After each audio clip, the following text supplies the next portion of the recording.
ทราบหรือไม่ครับว่าน้ำตกในแองการานั้นประกอบขึ้นด้วยน้ำตกขนาดใหญ่3แห่งด้วยกันและปริมาณน้ำมหาศาลที่ไหลผ่านน้ำตกนี้เป็นเหมือนขุมทรัพย์พลังงานจากธรรมชาติที่ใช้ในการผลิตไฟฟ้าพลังน้ำรายใหญ่ที่สุดแห่งหนึ่งของโลกน้ำตกในแองการามีความเป็นมาอันยาวนานมากกว่า 10,000 ปีตั้งแต่ปลายยุคน้ำแข็งครั้งสุดท้ายมันจึงเป็นสถานที่ที่ธรรมชาติสรรสร้างขึ้นมาได้อย่างยิ่งใหญ่และน่าสนใจคลิปนี้อับดุลเฮทูบได้รวบรวมเอา7ความมหัศจรรย์ของน้ำตกในแองการาที่นอกจากจะเป็นน้ำตกที่มีชื่อเสียงแล้วมันยังมีเรื่องราวที่น่าตื่นตาตื่นใจมากมายไปติดตามกันครับ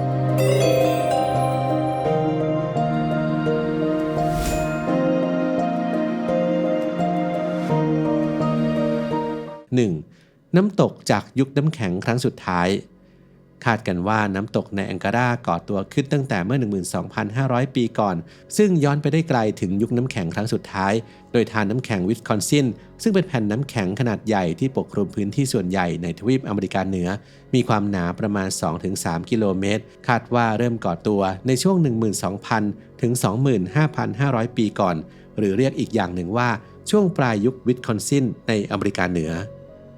เมื่ออุณหภูมิของโลกเริ่มอุ่นขึ้นธารน้ำแข็งนี้จึงเริ่มละลายก่อกำเนิดทะเลสาบขนาดใหญ่และเกิดเป็นแม่น้ำในแองการาที่เป็นเส้นทางของน้ำไหลผ่านลงสู่พื้นที่ต่ำเป็นระยะทางกว่า 58 กิโลเมตรและเมื่อน้ำไหลผ่านหน้าผาในแองการาที่ทอดตัวยาวในแคนาดาและสหรัฐอเมริกาในที่สุดก็กลายเป็นน้ำตกในแองการาที่ตั้งอยู่ระหว่างพรมแดนของสหรัฐอเมริกากับแคนาดาที่ในปัจจุบันมีนักท่องเที่ยวประมาณ 12 ล้านคนเดินทางมาเยี่ยมชมความยิ่งใหญ่ของน้ำตกแห่งนี้เป็นประจำทุกปี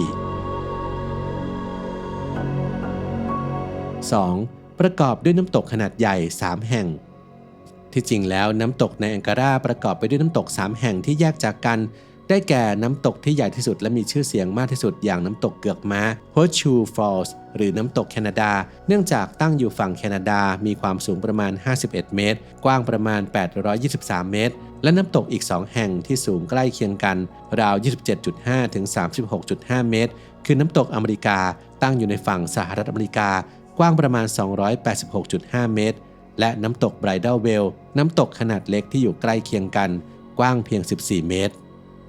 โดยมีเกาะแพะและเกาะลูน่าทำหน้าที่สำคัญในการควบคุมเส้นทางการไหลของน้ำและสร้างให้เกิดน้ำตกทั้ง3แห่งขึ้นมาโดยเกาะแพะที่ตั้งอยู่กลางแม่น้ำในแองการาจะแบ่งสายน้ำที่ไหลลงมาจากทะเลสาบอีรีให้แยกออกเป็น2ส่วนหนึ่งตกลงไปเป็นน้ำตกเกือกม้าขณะที่อีกส่วนหนึ่งจะไหลต่อไปผ่านเกาะลูน่าเกิดเป็นน้ำตกไบรดัลและน้ำตกอเมริกา 3. ไหลด้วยความเร็วสูงสุด160กิโลเมตรต่อชั่วโมงกระแสน้ำของแม่น้ำในแองการาซึ่งไหลจากทะเลสาบอีรีไปยังทะเลสาบออนแทริโอซึ่ง2ทะเลสาบมีระดับความชันของภูมิประเทศที่แตกต่างกันราว100เมตรรวมถึงแม่น้ำยังไหลผ่านภูมิประเทศที่หลากหลายทำให้ความเร็วของกระแสน้ำในแม่น้ำในแองการาไหลเชี่ยวมากเป็นพิเศษประมาณ 56.3 กิโลเมตรต่อชั่วโมงโดยความเร็วสูงสุดจะเกิดขึ้นที่บริเวณน้ำตกซึ่งมีการบันทึกความเร็วสูงสุดถึง160กิโลเมตรต่อชั่วโมงด้วยความเร็วของกระแสน้ำอันเชี่ยวกรากทำให้บริเวณช่องแคบเกรทกอร์จใต้หน้าผาของน้ำตกในแองการาเกิดเป็นน้ำวนขนาดใหญ่อายุกว่า 4,200 ปีซึ่งเป็นหนึ่งในน้ำวนที่อันตรายที่สุดในโลกอีกด้วยหลายคนอาจจะสงสัยว่าความเร็วของกระแสน้ำที่มากขนาดนี้ปลาจะสามารถมีชีวิตอยู่ได้หรือไม่โดยเฉพาะตอนที่พวกมันหล่นลงมาจากน้ำตกผู้เชี่ยวชาญได้ให้คำตอบว่าประมาณ 90% ของปลาสามารถรอดชีวิตจากการตกลงไปในน้ำตกได้เว้นแต่หากปลาตัวใหญ่ตกลงไปกระแทกกับโขดหินและนั่นก็เพราะร่างกายของปลาวิวัฒนาการมาให้มีความยืดหยุ่นสามารถดูดซับแรงกระแทกขณะพุ่งตกลงไปในน้ำที่ไหลเชี่ยวฟองที่เกิดขึ้นบนผิวน้ำตกยังเหมือนเบาะรองรับที่ช่วยลดแรงกระแทกที่น่าสนใจคือเวลากระแสน้ำพัดพาปลาที่กำลังว่ายน้ำไปอย่างรวดเร็วจะทำให้ดูเหมือนว่าพวกมันกำลังกระโดดลงมาเราจึงอาจพบเห็นปลาบินได้ที่น้ำตกในแองการา 4. คำว่าในแองการาหมายถึงช่องแคบแม้ว่าเราทุกคนจะรู้จักน้ำตกในแองการาเป็นอย่างดีและรู้ว่ามันมีอยู่มาแล้วอย่างยาวนานแต่หากย้อนกลับไปก่อนที่จะมีการสำรวจโดยชาวยุโรปชนพื้นเมืองอเมริกันได้ตั้งถิ่นฐานในพื้นที่น้ำตกในแองการา มีประวัติศาสตร์อันยาวนานรวมทั้งตำนานต่างๆเกี่ยวกับน้ำตกนี้มาก่อนแล้วตั้งแต่ปี 1300 ถึง 1400 คำว่าในแองการามาจากชื่อที่นักสำรวจชาวฝรั่งเศสได้ตั้งขึ้นซึ่งชื่อเดิมของมันก็คือออนไกอาราที่มีความหมายว่าช่องแคบในภาษาพื้นเมืองของชาวอิโรคัวสซึ่งเป็นหนึ่งในชนเผ่าของชนพื้นเมืองอเมริกันที่อาศัยอยู่ในพื้นที่การตั้งชื่อน้ำตกให้เชื่อมโยงกับลักษณะทางภูมิศาสตร์ที่เป็นเอกลักษณ์แสดงถึงความรู้ความเข้าใจเกี่ยวกับพื้นที่อย่างลึกซึ้งของชนพื้นเมืองอเมริกันนอกจากนี้พวกเขายังมีส่วนช่วยสำคัญที่ทำให้น้ำตกในแองการาและแหล่งน้ำได้รับการอนุรักษ์และปกป้องดูแลสืบทอดจากบรรพบุรุษตลอดจนตำนานต่างๆของชนพื้นเมืองอเมริกันก็มีส่วนสำคัญในการส่งต่อธรรมชาติอันงดงามแห่งนี้ให้แก่คนรุ่นหลังได้เห็นถึงความมหัศจรรย์ของน้ำตกที่ยิ่งใหญ่ที่สุดแห่งหนึ่งบนโลก 5. น้ำตกในแองการาเปลี่ยนแปลงตลอดเวลาในทางธรณีวิทยาน้ำตกในแองการาถือว่ามีอายุยังน้อยเพราะเพิ่งก่อตัวขึ้นเมื่อประมาณ 12,500 ปีที่แล้วแต่อย่างไรก็ตามการก่อตัวของน้ำตกในแองการาเป็นกระบวนการที่ใช้เวลานานและไม่เคยหยุดนิ่งน้ำแข็งที่ละลายร่วมกับพลังของน้ำไหลเชี่ยวส่งผลให้เกิดการเปลี่ยนแปลงทางธรณีวิทยาจากกระบวนการการกัดเซาะทำให้หินใต้ผิวดินสึกกร่อนจนเกิดการถล่มของหินและดินของหน้าผาและบริเวณรอบๆน้ำตกด้วยเหตุนี้น้ำตกในแองการาจึงยังคงเปลี่ยนแปลงอยู่เสมอโดยหน้าผาของน้ำตกจะค่อยๆถอยไปด้านหลังทางต้นน้ำอย่างช้าๆแต่สม่ำเสมอประมาณ3 เมตรต่อปีซึ่งหมายความว่าทุกปีน้ำตกในแองการาจะเลื่อนขึ้นไปทางต้นน้ำเล็กน้อยมีการประมาณการว่ากระบวนการการกัดเซาะที่เกิดขึ้นตลอดเวลานี้จะทำให้น้ำตกถอยร่นไปสู่ทะเลสาบอีรีแหล่งต้นน้ำในอีก 50,000 ปีข้างหน้า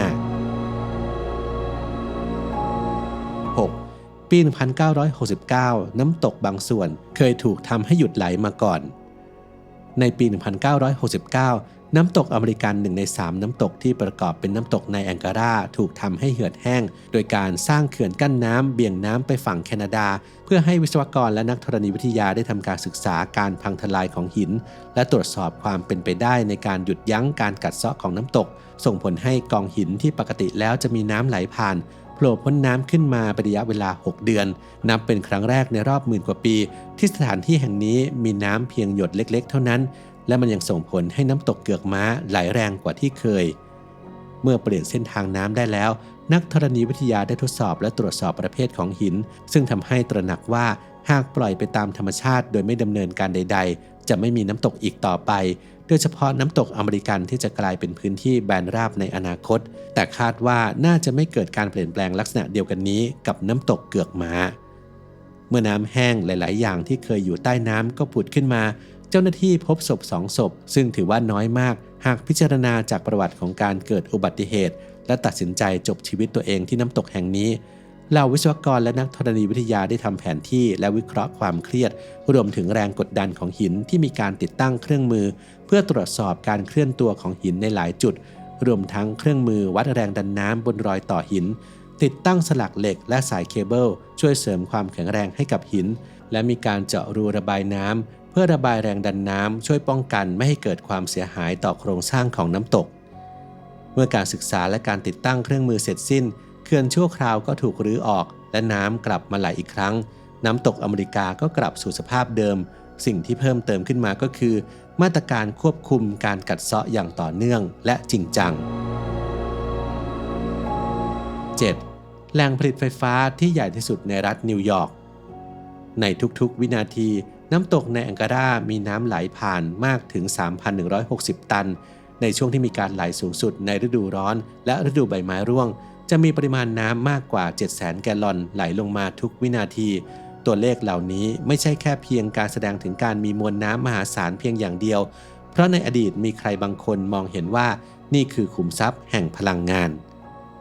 นิโคลา เทสลานักฟิสิกส์ผู้พัฒนาระบบไฟฟ้ากระแสสลับที่ให้พลังงานได้มากกว่าและเดินทางได้ไกลกว่าโดยเขาร่วมมือกับจอร์จ เวสติงเฮาส์เป็นผู้ออกแบบโรงไฟฟ้าขนาดใหญ่แห่งแรกที่สามารถเปลี่ยนแรงดันน้ำจากธรรมชาติให้เป็นไฟฟ้ากระแสสลับและเกิดเป็นโรงไฟฟ้าเอ็ดเวิร์ด ดีน อดัมส์สามารถจ่ายไฟให้กับอุตสาหกรรมในพื้นที่และพื้นที่อื่นๆของชนบทได้สำเร็จโดยในปี 1895 กระแสไฟฟ้าต้นทุนต่ำ ถูกส่งจากน้ำตกไนแองการาได้ไปถึงโรงงานแห่งหนึ่งในบริเวณใกล้เคียงในเมืองได้เป็นครั้งแรกและในปีถัดมาไฟฟ้าที่ผลิตจากน้ำตกไนแองการาถูกจ่ายออกไปให้แสงสว่างยังเมืองบัฟฟาโลได้เป็นครั้งแรกซึ่งถือเป็นการส่งไฟฟ้าระยะไกลในขนาดใหญ่ครั้งแรกของโลกตั้งแต่ปี 2006 มีอนุสาวรีย์ของนิโคลา เทสลาที่น้ำตกไนแองการาฝั่งแคนาดาโดยเทสลายืนอยู่เหนือมอเตอร์ไฟฟ้ากระแสสลับซึ่งเป็นหนึ่งใน700สิ่งประดิษฐ์ที่เขาจดสิทธิบัตรไว้และเป็นหนึ่งในการค้นพบที่ยิ่งใหญ่ที่สุดโดยไฟฟ้ากระแสสลับของเทสลาได้เปิดแสงสว่างแก่โลกจนถึงปัจจุบันน้ำตกไนแองการาเป็นผู้ผลิตไฟฟ้าพลังน้ำรายใหญ่ที่สุดแห่งหนึ่งของโลกและผู้ผลิตไฟฟ้ารายใหญ่ที่สุดในรัฐนิวยอร์กโดยสามารถผลิตไฟฟ้าสะอาดได้หลายล้านกิโลวัตต์ต่อปีไฟฟ้าสะอาดจากน้ำตกนี้สามารถจ่ายพลังงานให้กับรถไฟฟ้าและไฟถนนในนครนิวยอร์กได้จนถึงทุกวันนี้